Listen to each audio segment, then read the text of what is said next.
ইসলামের জন্য যেটা খুশির খবর, রসুলের হাদিস, গোটা বিশ্বে যখন মুসলিম মার খাবে, খোরাসান থেকে একটা দল বের হবে, যে দলটা, যে যোদ্ধাটা হবে ইমাম মেহেদীর সৈন্য।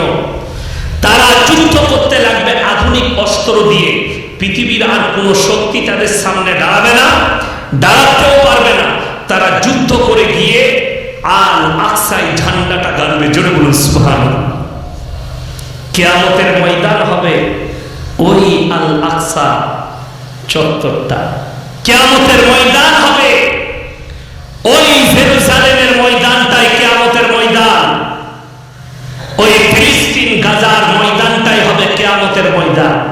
ওখানেই কিয়ামতের সমস্ত পৃথিবীর মানুষকে আল্লাহ এক জায়গায় করবেন, যে শুধুমাত্র গাজা আর ফিলিস্তিনের সঙ্গে যুদ্ধ হচ্ছে, লেবানন জড়িয়েছে 1 মাস আগে। তারপরে আমি 1 মাস আগে বলেছিলাম খুব তাড়াতাড়ি ইরান জড়াবে, ইরানও জড়িয়ে গেছে। মুফতি তাকি উসমানী বলেছেন ये চিঙ্গারি পুরে দুনিয়া মে ফেলেগে, পুরো দুনিয়া। আপনারা যাদেরকে দেখছেন না আরব দুনিয়ায় খুশি করছে, খুব তাড়াতাড়ি তারাও যুদ্ধে জড়াবে, তাদেরও চোখের পানি পড়বে। তাদের ওই মুরগি খাওয়া আর গোটা গোটা উট খাওয়া তাদেরও বের হবে। গোটা বিশ্বে 20 কোটি মুসলমানের কাতলে আম হবে কিয়ামতের পূর্বে। 20 কোটি। মুসান্নাদ ইবনে আবু শাইবার হাদিস, আপনার চোখ দিয়ে পানি আসবে। রাসূলুল্লাহ সাল্লাল্লাহু আলাইহি সাল্লাম, সবাই বলুন সাল্লাল্লাহু আলাইহি সাল্লাম, তিনি বললেন, হে আমার সাহাবীরা শোনো, পৃথিবীর মসজিদগুলো মুসল্লিতে ভরে যাবে। জোরে বলুন সুবহানাল্লাহ। কখন? কিয়ামতের পূর্বে। নবীজি ইতস্ত বোধ করে বললেন, হে আমার সাহাবীরা শোনো, সেই নামাজিরা কেমন হবে জানো? ইয়া রাসূলুল্লাহ, কেমন হবে? তারা হবে সুদখোর নামাজি। বড় বড় মার্কেট করবে, শপিং মল, বড় বড় অট্টালিকা বাড়ি তৈরি করবে, কিন্তু ঈমানদার কেউ থাকবে না। এটা মুসান্নাদ ইবনে আবু শাইবার হাদিস। আর যুদ্ধ, তৃতীয় বিশ্বযুদ্ধ হবে কিয়ামতের পূর্বে। ওই যুদ্ধটা হবে ফোরাত নদীকে। ফোরাত নদী হাদিসে আছে শুকিয়ে গিয়ে সেখান থেকে সোনার পাহাড় বের হয়ে আসবে। আর সেই সোনার পাহাড় নিয়ে গোটা বিশ্ব জড়িয়ে পড়বে যুদ্ধে। মানুষকে ওখানেই জড়ো করা হবে। যদি বলেন মানুষ কিভাবে জড়ো হবে, হযরতে ইসরাফিল আলাইহিস সালাম সিঙ্গার নিয়ে দাঁড়িয়ে আছে। তিনি যখন প্রথম ফুৎকার দিবেন, পৃথিবীটা তছনছ হয়ে যাবে। ইদা শামসু কুব্বিরাত ওয়া ইদা নুজুমুল কাদারাত। আল্লাহ তাআলা আসমান আর জমিনকে ফাটিয়ে চৈচাল্লা করে দিবেন। ওয়া ইদাল বিহারু ফুজ্জিরাত, আপনার সমুদ্র উতলে পড়বে উপর দিকে। আর দ্বিতীয়বার যখন সিঙ্গায় ফুঁক দেবেন, প্রথমবারের ফুৎকারে সব তছনছ হয়ে যাবে। জমিনের উপরে যা কিছু আছে পাল্টিয়ে 40 গজ নিচে চলে যাবে। দ্বিতীয়বার যখন ফুৎকার দিবেন, তখন সমস্ত কবরগুলো খুলে মানুষ উঠে দাঁড়িয়ে যাবে।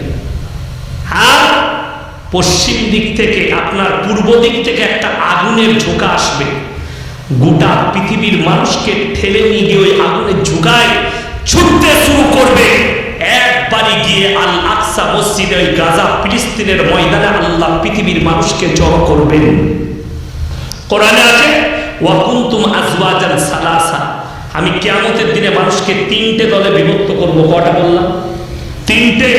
আল্লাহর ডান দিক, আল্লাহর বাঁ দিক আর আল্লাহর সামনে দিক।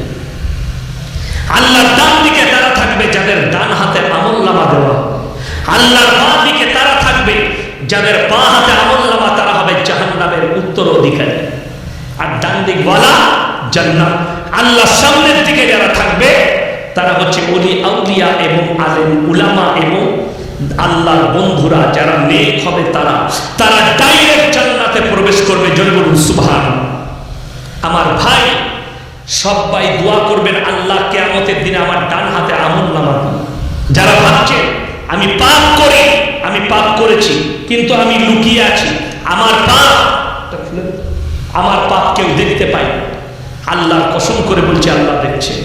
যারা মনে করছে আমি তো পাপ করেছি, কেউ জানে না, আমি অস্বীকার করব আমার পাপের কথা, আমার আল্লাহ রাব্বুল ইজ্জত কোরআনে বললেন, যারা মনে মনে ভাবছে আমি পাপকে অস্বীকার করব, আল-ইয়াওমা নাখতিমু আলা আফওয়াহিহিম, সূরা ইয়াসিন, ওয়া তুকাল্লিমুনা আইদিহিম ওয়া তাশহাদু আরজুলুহুম বিমা কানু ইয়াকসিবুন। আমি তাদের জুবানগুলো সিলাই করব, হাত কথা বলবে, তাদের চোখ কথা বলবে, তাদের কান কথা বলবে, তাদের ঠোঁট কথা বলবে, তাদের অঙ্গ প্রত্যঙ্গকে আমি আল্লাহ কথা বলার যোগ্যতা দান করব।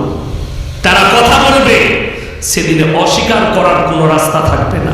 অপর জায়গায় আল্লাহ বললেন, ইকরা কিতাবা কাফা বিনাফসিকা আল-ইয়াওমা আলাইকা হাসিবা মান ইহতাদা ফাইন্নামা ইয়াহতাদি লিনাফসি ওয়া মান দাল্লা ফাইন্নামা ইয়াদিল্লু আলাইহা ওয়া লা তাজিরু ওয়াজিরাতুন বিজরা উখরা ওয়া মা কুননা মুআযযিবিনা হাত্তা নাবআসা রাসূলা।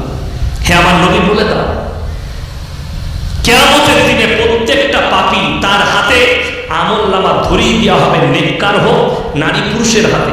আর আল্লাহ বলবেন, তুমি নিজের আপনার